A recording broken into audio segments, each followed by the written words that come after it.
Cheadle, how long have you been with the Secret Service? 29 years, right? That's correct. And how long have you been director of the Secret Service? Just under 2 years.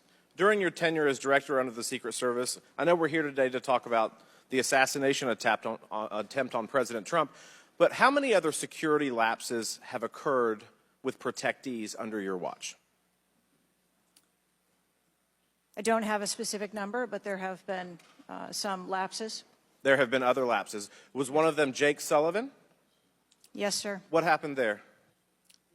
There was an individual who was able to access Mr. Sullivan's residence. His residence? A protectee, somebody was able to break into his house. And what happened? Did anyone get fired because of that? There were individuals who have been reassigned. Reassigned.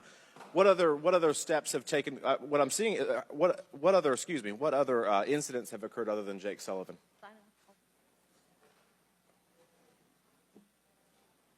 Was there an issue with the Secret Service agent and Vice President Harris? I would not call that a security incident. Well, it seems to me, I mean, you have security lapses with President Trump. You have security lapses with Jake Sullivan. You have issues with your personnel related to Vice President Kamala Harris. There seems to be a repeated theme here. Would you not agree with that? I think that we are talking about separate categories of incidents. Well, I would disagree with that. I think there's a repeated theme when you've got protectees and you're not upholding your core mission. Let me ask you something else. Does the Secret Service routinely record communications between and amongst detail? Radio communications? Any communication. Email communications are captured, as well as text messages, and then depending on the detail, radio communications are recorded. Does the Secret Service have recorded communications from the July 13th event? We do not have radio communications from that day. But you have text messages? We do have emails and text messages. Emails, okay, great.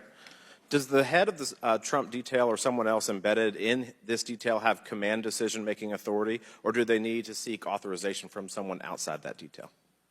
The head of the detail has the decision-making authority for things that are necessary for that detail. Is that standard for protection details? Yes, it is. Okay. Let me ask you something. During campaign events, is it common for the Secret Service to utilize other agencies? Yes, it is.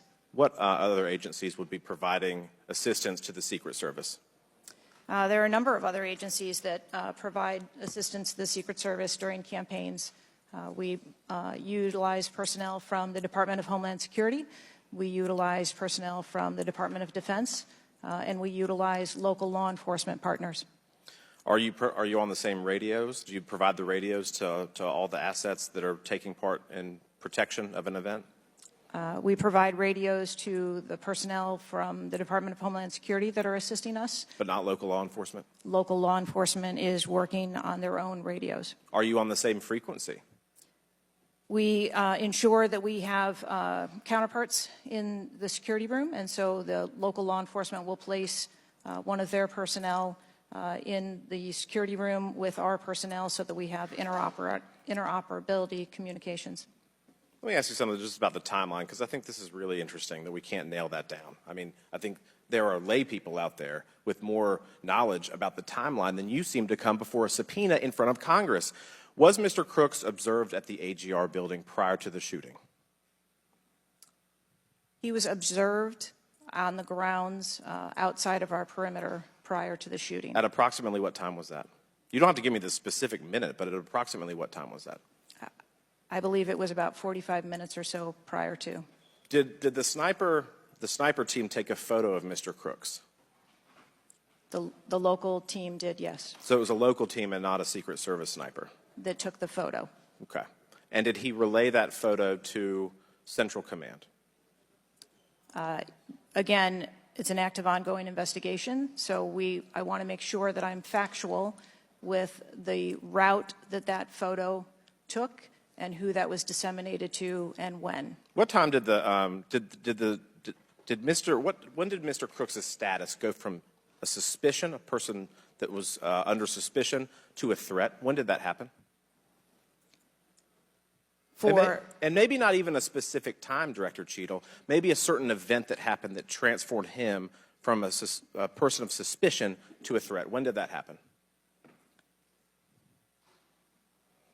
To the best of my knowledge, based on what I have been told thus far, it's approximately 5 minutes to where individuals relayed that there was an incident being worked at the 3 o'clock of the president. So that was, but it was before the shots were fired? That is correct, but again, it was not phrased as a threat. It was just that something was being worked. Yeah, but my question is, when did he become, when did he transform from suspicion to threat? Because they're treated very differently. People can be suspicious, but they're not a threat until a certain point in time. So when did that happen? I believe that it was seconds before the gunfire started. Seconds. My gosh, we actually have a few questions that we got answered today. Listen, I'm going to wrap up here, Mr. Chairman, but here's the frustration that people have. The buck stops with you. You've said that yourself. But the problem in Washington, D.C., it is the only town in America that you can be so bad at your job that you actually get a promotion or don't get fired.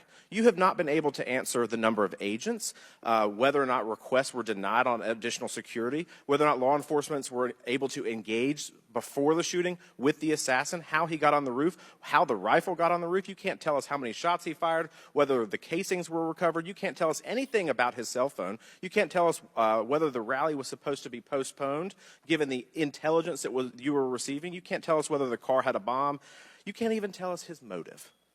And the American people are incredibly distrustful because it has taken 9 days to even get a scintilla of evidence out of you.